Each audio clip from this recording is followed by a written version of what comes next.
How to open WhatsApp Incognito mode. Let's get started. So WhatsApp just introduced something called Incognito chat with Meta AI, and it could completely change private AI conversation. Here's how it works. Open up WhatsApp application in your mobile device and then sign in to your account. Once signed in, you want to go ahead and simply go to Meta AI chat and start a incognito conversation. In this mode, your chats are designed to stay private using something called private processing. That means your messages are processed inside a secure environment, and according to Meta, even WhatsApp or Meta themselves cannot access those conversations. And the craziest part is after some time, the message automatically disappears so your chats don't stay saved forever.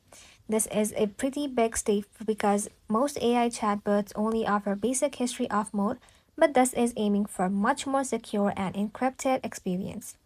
Right now, this feature is only available in US and it's expected to roll out to other countries as well. Thank you all for watching. If this video was helpful, consider subscribing to our channel and liking this video.